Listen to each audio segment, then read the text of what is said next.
Hello കുട്ടികളെ, ഇന്ന് നമ്മൾ 4ാം ക്ലാസ്സിലെ പരിസര പഠനത്തിലെ ആദ്യ യൂണിറ്റായ ജീവികളും ചുറ്റുപാടും എന്ന യൂണിറ്റിലെ മുഴുവൻ പ്രവർത്തനങ്ങളുമാണ് ചെയ്യാൻ പോകുന്നത്. പാഠഭാഗത്തിൻ്റെ തുടക്കത്തിൽ മനോഹരമായ ഒരു ചിത്രം കാണാൻ സാധിക്കും. കൂടാതെ ഇവിടെ ഒരു ഡയറി കുറിപ്പും ഉണ്ട്. നമുക്കൊന്ന് വായിച്ചു നോക്കാം. 20/8/2024 പരിസര പഠന നിരീക്ഷണത്തിനായി ഞങ്ങൾ ഇന്ന് തിരഞ്ഞെടുത്തത് ആമ്പൽക്കുളമാണ്. വയൽവരമ്പിലൂടെ യാത്ര ചെയ്ത് കുളക്കരയിലെത്തി. കുളക്കരയിലെ മരത്തണലിൽ നിന്നായിരുന്നു നിരീക്ഷണം. നല്ല തെളിഞ്ഞ വെള്ളം, ആമ്പലുകൾ പൂവിട്ടു നിൽക്കുന്നു. ഏതാനും ജലസസ്യങ്ങളും പായലുകളും മരത്തിൽ നിന്ന് കൊഴിഞ്ഞു വീണ ഇലകളും മറ്റും വെള്ളത്തിൽ കാണാം. കുളക്കരയിൽ പുല്ലുകളും വള്ളിച്ചെടികളും കുറ്റിച്ചെടികളും വളർന്നു നിൽക്കുന്നു. കുളക്കരയിലെ ഞാവൽ മരത്തിൽ കിളികൾ, അണ്ണാൻ, മരയോന്ത്, ചിലന്തി എന്നിവയും ഉറുമ്പുകൾ ഉൾപ്പെടെയുള്ള ചെറുപ്രാണികളുമുണ്ട്. കുളത്തിൽ നിറയെ മത്സ്യങ്ങളുണ്ടായിരുന്നു. അവ ഇടയ്ക്കിടെ വെള്ളത്തിന് മുകളിൽ വന്ന് വായ് പിളർക്കും. തവള, വാൽമാക്രി, ഞണ്ട്, ഒച്ച്, നീർക്കോലി, ജലപ്രാണികൾ തുടങ്ങിയവയാണ് ആമ്പൽക്കുളത്തിലെ മറ്റ് അന്തേവാസികൾ. കുളത്തിൽ ചെറു കല്ലുകളിട്ട് ഓളങ്ങളുണ്ടാക്കി ഞങ്ങൾ കളിച്ചു. കുളക്കരയിലെ കുളിർമയിൽ നേരം പോയത് അറിഞ്ഞതേയില്ല.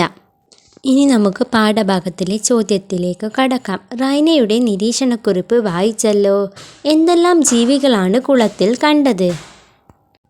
തവള, വാൽമാക്രി, ഞണ്ട്, ഒച്ച്, നീർക്കോലി, ജലപ്രാണികൾ. മരത്തിൽ കണ്ട ജീവികളേതെല്ലാം? കിളികൾ, അണ്ണാൻ, മരയോന്ത്, ചിലന്തി. എല്ലാ ജീവികൾക്കും വസിക്കാൻ സ്ഥലം ആവശ്യമില്ലേ? അതെ. ജലത്തിൽ വസിക്കുന്ന ജീവികൾക്ക് കരയിൽ ജീവിക്കാൻ കഴിയുമോ? ചില ജീവികൾക്ക് കഴിയും. എന്തുകൊണ്ടാണ് മത്സ്യങ്ങൾക്ക് കരയിൽ വസിക്കാൻ കഴിയാത്തത്? നിങ്ങളുടെ ഊഹം പറയൂ. അവയ്ക്ക് ജീവിക്കാൻ അനുകൂലമായ സാഹചര്യം ഇല്ലാത്തതുകൊണ്ട്. ജലത്തിൽ വസിക്കാൻ മത്സ്യത്തെ സഹായിക്കുന്ന എന്തെല്ലാം സവിശേഷതകൾ നിങ്ങൾ നിരീക്ഷിച്ചിട്ടുണ്ട്? ആകൃതി, ചിറകുകൾ, ശതകങ്ങൾ, വാല്. ഒരു മത്സ്യത്തിൻ്റെ ചിത്രം വരച്ചു നോക്കൂ. മത്സ്യത്തിൻ്റെ ആകൃതി എങ്ങനെയുള്ളതാണ്? നടുഭാഗം പരന്നതും രണ്ടറ്റം കൂർത്തതും. നമുക്ക് അടുത്ത ചോദ്യം നോക്കാം. ജലത്തിലൂടെ സഞ്ചരിക്കുന്നതിന് ഈ ആകൃതി എങ്ങനെ സഹായിക്കുന്നു? മത്സ്യത്തിന് തോണിയുടെ പോലെ കൂർത്ത ശരീരാകൃതി ജലത്തിലൂടെ കാര്യക്ഷമമായി ചലനം സാധ്യമാക്കുന്നു. ജലത്തിൽ തുഴയുന്നതിന് അനുയോജ്യമായ ചിറകുകളുണ്ട്. ശകുലങ്ങൾ ഉപയോഗിച്ച് ശ്വസിക്കാൻ സാധിക്കും. ജലത്തിൽ തെന്നി നീങ്ങാൻ സഹായിക്കുന്ന വഴുവഴുപ്പുള്ള ശരീരം, നിരയായി ക്രമീകരിക്കപ്പെട്ട ശൽക്കങ്ങൾ, ബാഹ്യകർണങ്ങൾ, കഴുത്ത് എന്നിവ ഇല്ലാത്തതിനാൽ ജലത്തിലൂടെ തടസ്സമില്ലാതെ നീന്തുന്നു. ഇനി നമുക്ക് അടുത്ത ചോദ്യത്തിലേക്ക് കടക്കാം. ഇവിടെ 2 വഞ്ചികളുടെ ചിത്രങ്ങൾ നൽകിയിട്ടുണ്ട്. വഞ്ചികളുടെ ആകൃതി നിരീക്ഷിക്കൂ. ജലത്തിലൂടെ സഞ്ചരിക്കുന്നതിന് ഇതിൽ ഏത് ആകൃതിയാണ് കൂടുതൽ അനുയോജ്യം? നീളമുള്ളതും ഇരുവശവും കൂർത്തതുമായ ആകൃതിയിലുള്ള വള്ളമാണ്. മത്സ്യങ്ങൾ സഞ്ചരിക്കുന്നത് നിങ്ങൾ ശ്രദ്ധിച്ചിട്ടുണ്ടോ? അവ സഞ്ചാര ദിശ മാറ്റുന്നത് എങ്ങനെയാണ്? മത്സ്യങ്ങൾ ചിറകുകൾ ഉപയോഗിച്ചാണ് ദിശ മാറ്റുന്നത്. അവയുടെ ചെതുമ്പലുകൾ എങ്ങനെയാണ് ക്രമീകരിച്ചിരിക്കുന്നത്? ചെതുമ്പലുകൾ പിന്നിലേക്ക് അടുക്കുകളായി ക്രമീകരിച്ചിരിക്കുന്നു. മത്സ്യങ്ങൾ ശ്വസിക്കാൻ സഹായകമായ ശരീരഭാഗം ഏത്? ചെകിളപ്പൂക്കൾ. ജലത്തിൽ ജീവിക്കാൻ സഹായിക്കുന്ന ഏതെല്ലാം സവിശേഷതകളാണ് മത്സ്യങ്ങൾക്കുള്ളത്? നമുക്ക് നോക്കാം കുട്ടികളെ. ശരീരത്തിൻ്റെ ആകൃതി, ചിറകുകൾ, വാൽച്ചിറക്, ചെതുമ്പലുകളുടെ ക്രമീകരണം, വഴുവഴുപ്പ് എന്നിവ ജലത്തിലൂടെ സഞ്ചരിക്കുന്നതിന് മത്സ്യങ്ങളെ സഹായിക്കുന്നു. ചെകിളപ്പൂക്കളുടെ സഹായത്തോടെയാണ് മത്സ്യങ്ങൾ ശ്വസിക്കുന്നത്. മത്സ്യങ്ങളുടെ വിവിധ സവിശേഷതകൾ മനസ്സിലാക്കിയുള്ളൂ. ഇനി സവിശേഷതയിലുള്ള ചില സസ്യങ്ങളെ പരിചയപ്പെടാം. ഇവിടെ 2 ചിത്രങ്ങൾ നൽകിയിട്ടുണ്ട്. ചിത്രങ്ങൾ നിരീക്ഷിക്കൂ.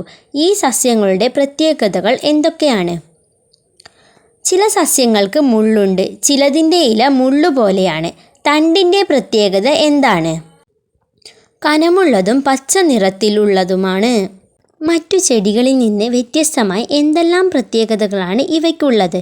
ചർച്ച ചെയ്ത് എൻ്റെ പരിസര പഠന പുസ്തകത്തിൽ എഴുതൂ. നമുക്ക് നോക്കാം. മരുഭൂമിയിലെ സസ്യങ്ങൾ. മരുരൂഹങ്ങൾ. മരുഭൂമിയിലെ സസ്യങ്ങൾ ഇലയില്ലാത്തതോ ചെറിയ ഇലകളുള്ളതോ മുള്ളുകളുള്ളതോ ആകാം. അവയുടെ തണ്ടുകൾ കനമുള്ളവയും പച്ച നിറമുള്ളവയും ജലം സംഭരിച്ചു വയ്ക്കാൻ കഴിയുന്നവയുമാണ്. തണ്ടുകളിൽ മെഴുകുപോലെയുള്ള ഒരു ആവരണമുണ്ട്. ഈ ആവരണം ജലനഷ്ടം തടയാൻ അവയെ സഹായിക്കുന്നു. മണ്ണിലേക്ക് വളരെയധികം താഴ്ന്നിറങ്ങാൻ കഴിവുള്ള അവയുടെ വേരുകൾ ആഴത്തിൽ നിന്നുപോലും ജലം വലിച്ചെടുക്കും. മരുഭൂമിയിലെ സസ്യങ്ങൾ മരുരൂഹങ്ങൾ എന്നാണ് അറിയപ്പെടുന്നത്. മേൽ സൂചിപ്പിച്ച സവിശേഷതകളെല്ലാം മരുഭൂമിയിൽ വസിക്കുന്നതിന് അവയെ പ്രാപ്തമാക്കുന്നു. ഇനി നമുക്ക് അനുകൂലനം എന്താണെന്ന് നോക്കാം. സസ്യങ്ങൾക്കും ജന്തുക്കൾക്കും അവ ജീവിക്കുന്ന ചുറ്റുപാടിന് അനുയോജ്യമായ ശാരീരിക സവിശേഷതകളുണ്ട്. ഒരു ജീവിക്ക് അതിൻ്റെ വാസസ്ഥലത്ത് ജീവിക്കുന്നതിന് സഹായകമായ ശാരീരിക സവിശേഷതയാണ് അനുകൂലനം. ഇവിടെ 2 സംഭാഷണങ്ങൾ നൽകിയിട്ടുണ്ട്. ആമ്പലിൻ്റെയും തവളയുടെയാണ്. നമുക്കൊന്ന് നോക്കാം. തണ്ടുകളിലെ വാഴു അറകളുടെ സഹായത്തോടെയാണ് ഞങ്ങൾ വെള്ളത്തിൽ പൊങ്ങി നിൽക്കുന്നത്. വിരലുകൾ തമ്മിൽ ചർമ്മത്താൽ ബന്ധിപ്പിക്കുന്നതിൽ മൂലം വെള്ളത്തിലൂടെ നീന്താൻ ഞങ്ങൾക്ക് കഴിയും. ആമ്പലും തവളയും തമ്മിലുള്ള സംഭാഷണം ശ്രദ്ധിച്ചല്ലോ.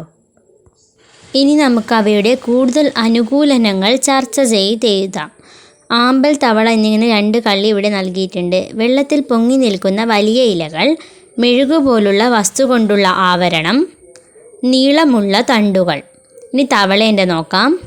വെള്ളത്തിൽ ശ്വസിക്കാൻ കഴിയും, വഴുവഴുപ്പുള്ള ത്വക്ക് എന്നിങ്ങനെയാണ്. ചിത്രങ്ങൾ നിരീക്ഷിക്കൂ. ചിത്രത്തിലെ ജീവികൾ എവിടെയെല്ലാമാണ് വസിക്കുന്നത്? ചിത്രത്തിലെ ആട് കരയിലും, ആമ വെള്ളത്തിലും കരയിലും, ചെമ്മീൻ വെള്ളത്തിലുമാണ് ജീവിക്കുന്നത്.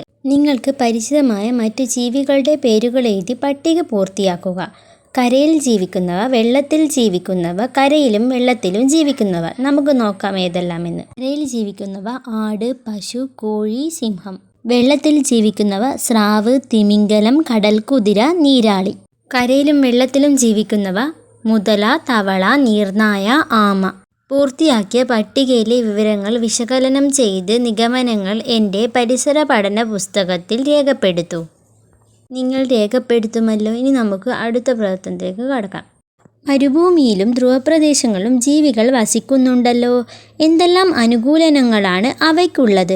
ഇവിടെ ഒട്ടകത്തിൻ്റെയും പെൻഗ്വിൻ്റെയും ചിത്രങ്ങൾ നൽകിയിട്ടുണ്ട്. അവ എന്താണെന്ന് പറയുന്നത് നോക്കാം.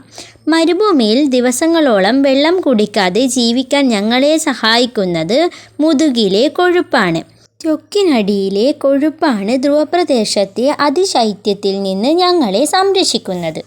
ഒട്ടകത്തിനും പെൻഗ്വിനുമുള്ള മറ്റ് അനുകൂലനങ്ങൾ കണ്ടെത്തി ചർച്ച ചെയ്തു പട്ടികയിലെഴുതൂ. ഒട്ടകം, പെൻഗ്വിൻ. ഒട്ടകം: നീളമുള്ള കാലുകൾ മരുഭൂമിയിലെ ചൂടിൽ നിന്നു ശരീരത്തെ സംരക്ഷിക്കുന്നു.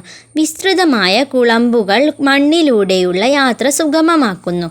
മൂക്കുകൾ ഇഷ്ടാനുസരണം അടയ്ക്കാനും തുറക്കാനും കഴിയുന്നതിനാൽ മണൽ ശ്വാസകോശത്തിൽ കടക്കാതെ തടയും. പെൻഗ്വിൻ: ചിറകുകൾ തുഴകളായി ഉപയോഗിക്കുന്നു. താപനഷ്ടം തടയാൻ തൂവലുകളുടെ കട്ടിയുള്ള ആവരണം. ത്വക്കിനടിയിലെ കൊഴുപ്പ് ആവരണം തണുപ്പിനെ പ്രതിരോധിക്കുന്നു. കാലുകളിലെ വിരലുകൾ ചർമ്മം കൊണ്ട് ബന്ധിപ്പിച്ചിരിക്കുന്നു. ഇരപിടിക്കാൻ സഹായകമായ കൊക്ക്. അടുത്ത നമുക്ക് നോക്കാം. വെള്ളം കുടിക്കാതെയും ഒരു ജീവിതം. കങ്കാരു എലി: മരുഭൂമിയിൽ കാണപ്പെടുന്ന ഒരു ചെറിയ ജീവിയാണ് കങ്കാരു എലി. മരുഭൂമിയിൽ ജീവിക്കുന്നതിനുള്ള നിരവധി അനുകൂലനങ്ങൾ ഇതിനുണ്ട്. പകൽ സമയത്തെ ചൂട് അതിജീവിക്കുന്നതിന് വളരെ ആഴത്തിൽ മാളങ്ങളുണ്ടാക്കി അതിനുള്ളിൽ ജീവിക്കുന്നു. രാത്രികാലങ്ങളിലാണ് നിരതേടുന്നത്. ഒട്ടും തന്നെ വെള്ളം കുടിക്കാതെ ജീവിക്കാൻ ഇവയ്ക്ക് കഴിയും. പ്രധാന ആഹാരമായ ധാന്യങ്ങളിൽ നിന്നും വിത്തുകളിൽ നിന്നും ശരീരത്തിലെ കൊഴുപ്പുകളിൽ നിന്നും ഇവയ്ക്ക് ആവശ്യമായ ജലം ലഭിക്കുന്നു.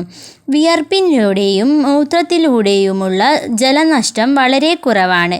നീളം കൂടിയ പിൻകാലുകൾ ഉപയോഗിച്ച് കങ്കാരുവിനെപ്പോലെ ചാടിച്ചാടിയാണ് സഞ്ചരിക്കുന്നത്. കവിൾ ഭാഗത്തുള്ള സഞ്ചിയിൽ ധാന്യങ്ങളും വിത്തുകളും ശേഖരിച്ചു വയ്ക്കുവാനും കഴിയും. ഇവിടെ ഒരു ചിത്രം കാണാൻ കഴിയും. ഇതിൽ കൊക്കിൻ്റെയും മീനിൻ്റെയും സംഭാഷണങ്ങൾ നോക്കാം. ഞങ്ങൾക്ക് ജീവിക്കാൻ ആവശ്യമായതെല്ലാം വയലിലുണ്ട്.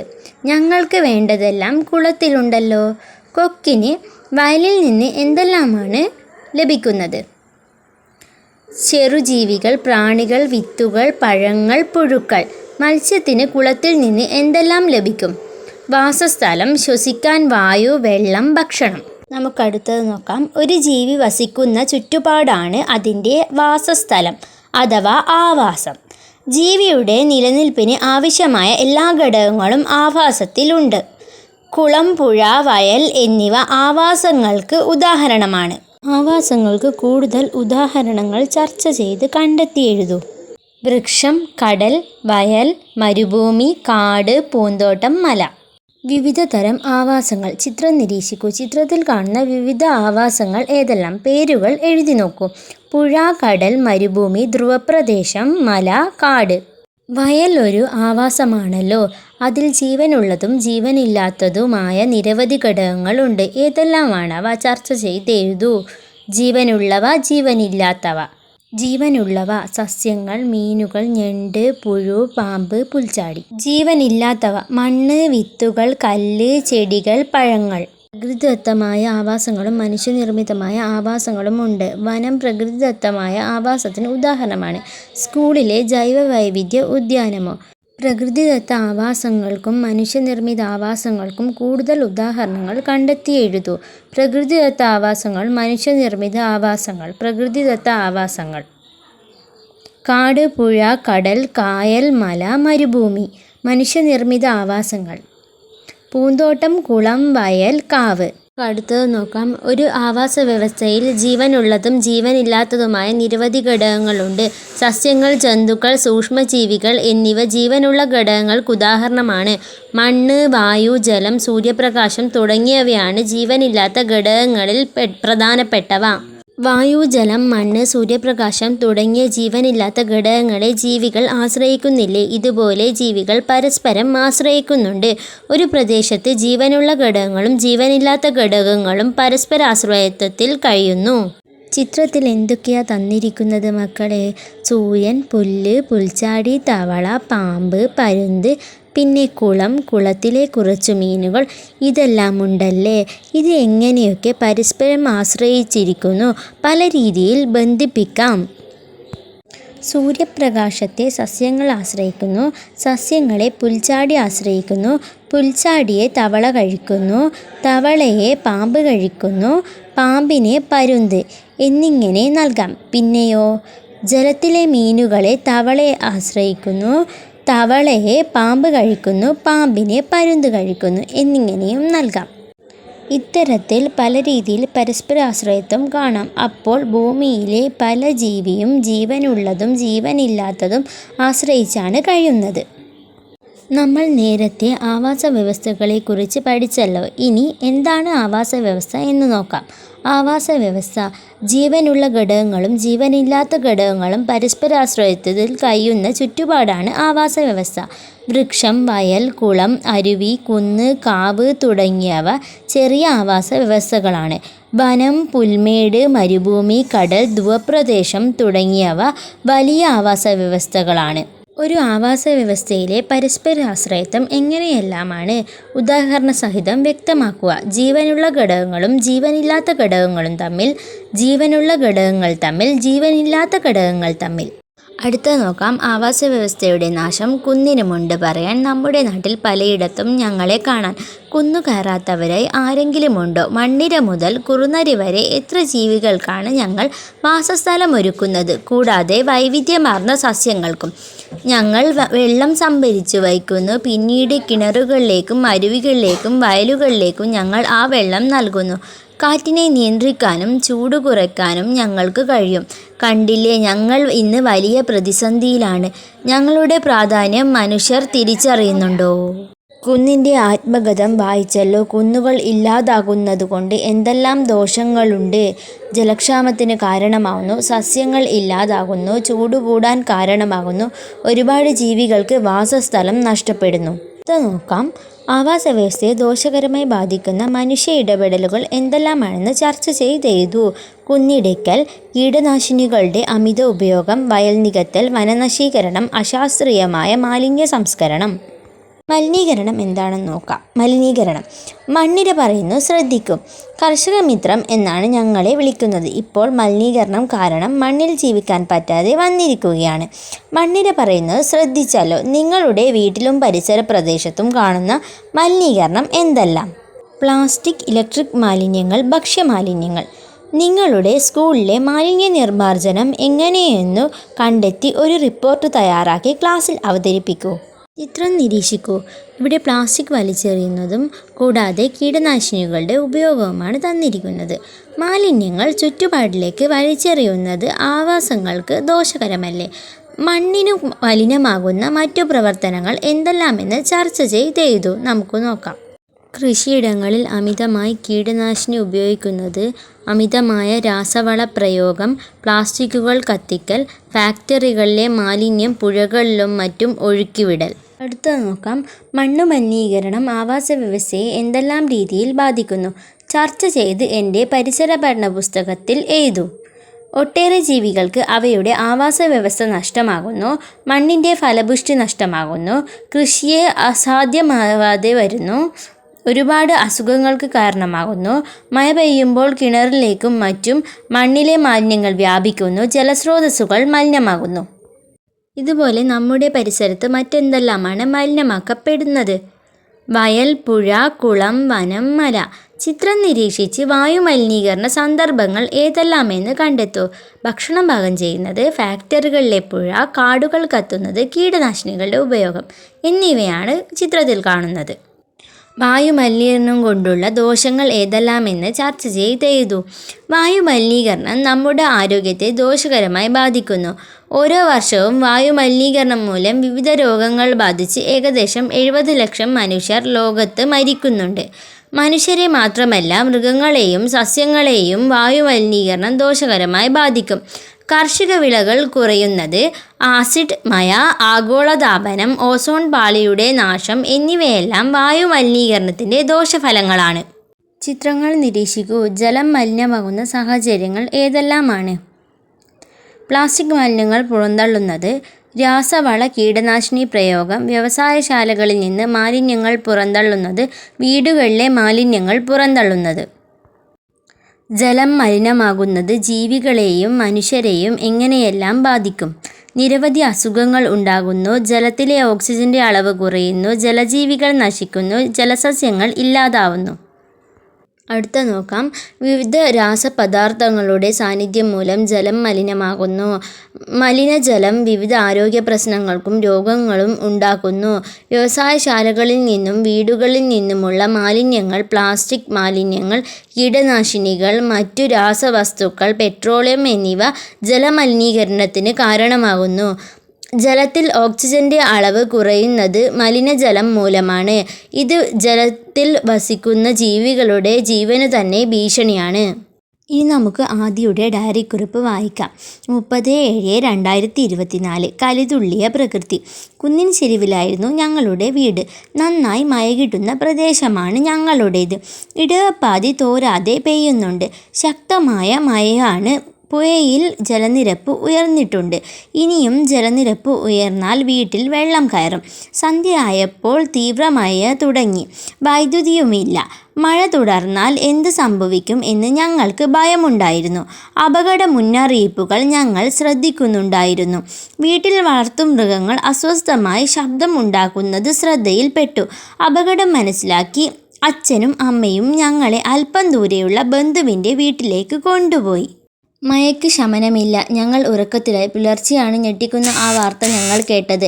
ഉരുൾപൊട്ടലിൽ നിരവധി പേർ മരണപ്പെട്ടു. ആ വലിയ പ്രകൃതി ദുരന്തത്തിൻ്റെ സംഹാരശക്തിയിൽ ഞങ്ങളുടെ വീടും വിദ്യാലയവും കുറേ കൂട്ടുകാരും ബന്ധുക്കളും ഒരു ഗ്രാമം തന്നെ പൂർണ്ണമായി ഇല്ലാതായി. ആദിയുടെ ഡയറിക്കുറിപ്പ് വായിച്ചല്ലോ. പ്രകൃതി ദുരന്തങ്ങൾ ലോകത്തിൻ്റെ പല ഭാഗത്തും ഉണ്ടാകാറില്ലേ? ഉണ്ട്. നിങ്ങൾക്കറിയാവുന്ന പ്രകൃതി ദുരന്തങ്ങൾ ഏതെല്ലാം കണ്ടെത്തി എഴുതൂ. ഉരുൾപൊട്ടൽ, ഭൂകമ്പം, കാട്ടുതീ, വരൾച്ച, ചുഴലിക്കാറ്റ്, പ്രളയം. പ്രകൃതി ദുരന്തങ്ങൾ പരിസ്ഥിതിക്കും ജീവജാലങ്ങൾക്കും വലിയ നാശനഷ്ടം ഉണ്ടാക്കുന്നു. സ്വാഭാവിക കാരണങ്ങളാലോ മനുഷ്യൻ്റെ ഇടപെടൽ വഴിയോ പ്രകൃതി ദുരന്തങ്ങൾ ഉണ്ടാകാം. അടുത്തത് നോക്കാം. കൊളാഷ് വായിക്കൂ. കണ്ണൂരിലും കോഴിക്കോട്ടും റെഡ് അലർട്ട്. കേരളത്തിൽ അതിതീവ്രമായ കേന്ദ്ര കാലാവസ്ഥാ വകുപ്പ്. മഴ. വയനാട്ടിൽ റെഡ് അലർട്ട്. 8 ജില്ലകൾക്ക് ഓറഞ്ച്, 2 ജില്ലകൾക്ക് യെല്ലോ. മഴ കനക്കും. 3 ജില്ലകൾക്ക് റെഡ് അലർട്ട്. ഈ മുന്നറിയിപ്പുകൾ എന്തിനെക്കുറിച്ചുള്ളതാണ്? ഇതിനെക്കുറിച്ചാണ്, മഴയെക്കുറിച്ച് അല്ലേ? വെള്ളപ്പൊക്ക മുന്നറിയിപ്പ് ലഭിച്ചാൽ ഏതെല്ലാം മുൻകരുതലുകൾ സ്വീകരിക്കണം? കൂട്ടുകാരുമായി ചർച്ച ചെയ്ത് നിങ്ങളുടെ നിർദ്ദേശങ്ങൾ ക്ലാസ്സിൽ അവതരിപ്പിക്കൂ. നമുക്ക് നോക്കാം. തീരപ്രദേശത്തുള്ളവർ മാറി താമസിക്കുക, രാത്രികാലങ്ങളിൽ പുറത്തിറങ്ങാതിരിക്കുക, വിനോദയാത്രകൾ പൂർണ്ണമായും ഒഴിവാക്കുക, വെള്ളം കയറുന്ന പ്രദേശമാണെങ്കിൽ ആവശ്യമായ സാധനങ്ങൾ വീട്ടിൽ നിന്നെടുത്ത് സുരക്ഷിതമായ സ്ഥാനത്തേക്ക് മാറണം. പ്രകൃതി ദുരന്തങ്ങളെക്കുറിച്ച് മുന്നറിയിപ്പുകൾ നൽകാൻ സംവിധാനങ്ങൾ നിലവിലുണ്ട്. മുന്നറിയിപ്പുകളുടെ അടിസ്ഥാനത്തിൽ മുൻകരുതലുകൾ എടുത്താൽ ജീവനും പരിസ്ഥിതിക്കും സംരക്ഷണം നൽകാൻ കഴിയും. ആവാസ വ്യവസ്ഥയുടെ സംരക്ഷണം. കരയിലും കടലിലുമുള്ള എണ്ണമറ്റ ജീവികൾ അവ പ്രകൃതിയോടിണങ്ങി ജീവിക്കുന്ന കാഴ്ച എത്ര മനോഹരം! ജീവികൾ അവയുടെ ഭക്ഷണവും വാസസ്ഥലവും കണ്ടെത്തുന്നത് ആവാസ വ്യവസ്ഥയിൽ നിന്നാണ്. ആവാസ വ്യവസ്ഥകളാണ് ജീവൻ്റെയും ജൈവവൈവിധ്യത്തിൻ്റെയും നിലനിൽപ്പിന് ആധാരം. ആവാസ വ്യവസ്ഥയുടെ സംരക്ഷണം നമ്മുടെ കടമയാണ്. ആവാസ വ്യവസ്ഥയുടെ സംരക്ഷണ പ്രവർത്തനങ്ങളിൽ നമുക്കും പങ്കുചേരാം. നമ്മുടെ ഭൂമി, നമ്മുടെ ഭാവി, നാം തന്നെ സംരക്ഷകർ. പാലിക്കാം നമുക്ക് ഹരിതചട്ടങ്ങൾ. ഇവിടെ ഭൂമിയുടെ സംരക്ഷണത്തെക്കുറിച്ചുള്ള പോസ്റ്ററാണ് നമുക്ക് കാണാൻ സാധിക്കുന്നത്. ഇനി പാഠഭാഗത്തിൻ്റെ അവസാന ഭാഗമായ വിലയിരുത്തൽ പ്രവർത്തനങ്ങളിലേക്ക് കടക്കാം. വിലയിരുത്താം. ജീവികളെ അവയുടെ ആവാസവുമായി ബന്ധിപ്പിക്കുക. ജീവി, തിമിംഗലം, പെൻഗ്വിൻ, പുള്ളിമാൻ, ഒട്ടകം. ആവാസം: വനം, സമുദ്രം, മരുഭൂമി, ധ്രുവപ്രദേശം. തിമിംഗലത്തിൻ്റെ ആവാസം സമുദ്രവും പെൻഗ്വിൻ്റെ ആവാസം ധ്രുവപ്രദേശവും പുള്ളിമാൻ്റെ ആവാസം വനം, ഒട്ടകത്തിൻ്റെ മരുഭൂമി എന്നിവയാണ്. അടുത്ത ചോദ്യത്തിലേക്ക് കടക്കാം. നിങ്ങളുടെ പ്രദേശത്തെ ഒരു ആവാസ വ്യവസ്ഥ സന്ദർശിച്ച് അവിടെ കാണപ്പെടുന്ന ജീവികളുടെ പേരെഴുതൂ. അവയുടെ പരസ്പരാശ്രയത്വം കണ്ടെത്തൂ. ഞാനിവിടെ തിരഞ്ഞെടുത്തിരിക്കുന്നത് വയലാണ്. അവിടെ കാണപ്പെടുന്ന ജീവികൾ പാമ്പ്, പുൽച്ചാടി, ഞണ്ട്, കൊക്ക്, മീൻ, കാക്ക, പുഴുക്കൾ, ആമ, പ്രാണികൾ, തവള എന്നിവയാണ്. ഇവയുടെ പരസ്പരാശ്രയത്വം എന്താണെന്ന് നോക്കാം. പുല്ല് പുൽച്ചാടി കഴിക്കുന്നു. പുൽച്ചാടിയെ കാക്ക, കൊക്ക് എന്നിവ കഴിക്കുന്നു. അടുത്തത് പുല്ല് പുൽച്ചാടി കഴിക്കുന്നു. പുൽച്ചാടിയെ തവള കഴിക്കുന്നു. തവളയെ പാമ്പ് കഴിക്കുന്നു. മൂന്നാമത്തെ ചോദ്യം നോക്കാം. താഴെ കാണുന്ന ജീവികളെ അവയുടെ അനുകൂലനവുമായി വരച്ച് യോജിപ്പിക്കൂ. ഇവിടെ തവള, മീൻ, ആമ്പൽ, ഒട്ടകം, കള്ളിമുൾച്ചെടി എന്നിവയാണുള്ളത്. നമുക്ക് നോക്കാം. തവള ത്വക്കിലൂടെ ശ്വസനം നടത്തുന്നു. മത്സ്യം ചെകിളപ്പൂക്കളുടെ സഹായത്തോടെ ശ്വസിക്കുന്നു. ആമ്പൽ കാണ്ഡത്തിൽ ജലം ശേഖരിച്ചു വയ്ക്കാൻ കഴിയുന്നു. ഒട്ടകം മണലിൽ പുതഞ്ഞു പോകാതെ പരന്ന പാദങ്ങൾ ഉണ്ട്. കള്ളിമുൾച്ചെടി ഇലകൾക്ക് മെഴുക്കുപോലുള്ള വസ്തുവിൻ്റെ ആവരണമുണ്ട്. തുടർ പ്രവർത്തനം എന്തെല്ലാമെന്ന് നോക്കാം. അയൽപ്പക്കത്തെ 5 വീടുകൾ സന്ദർശിച്ച് ചോദ്യാവലി ഉപയോഗിച്ച് അഭിമുഖം നടത്തി സ്വന്തം വീട്ടിലെ വിവരങ്ങളും അന്വേഷിച്ചറിഞ്ഞ് ഗ്രൂപ്പായി ഒരു റിപ്പോർട്ട് തയ്യാറാക്കി ക്ലാസ്സിൽ അവതരിപ്പിക്കുക. അഭിമുഖത്തിന് വേണ്ട അഭിമുഖ ചോദ്യാവലി ഇവിടെ നൽകിയിട്ടുണ്ട്. രണ്ടാമത്തെ ചോദ്യം നോക്കാം. കരയിലും ജലത്തിലും ജീവിക്കുന്ന ജീവികളുടെ ചിത്രങ്ങൾ ശേഖരിച്ച് ഒരു ഡിജിറ്റൽ ആൽബം തയ്യാറാക്കുക. ഈ 2 പ്രവർത്തനങ്ങളും ചെയ്ത് ക്ലാസ്സിൽ അവതരിപ്പിക്കുമല്ലോ. നമ്മുടെ പാഠഭാഗമായ ജീവികളും ചുറ്റുപാടും ഇവിടെ അവസാനിച്ചിരിക്കുകയാണ്. ചാനൽ സബ്സ്ക്രൈബ് ചെയ്യുകയും ലൈക്ക് ചെയ്യാനും കമൻറ്റ് ചെയ്യാനും മറക്കല്ലേ. തുടർന്നുള്ള പാഠഭാഗങ്ങൾ അപ്ലോഡ് ചെയ്യുന്നതായിരിക്കും.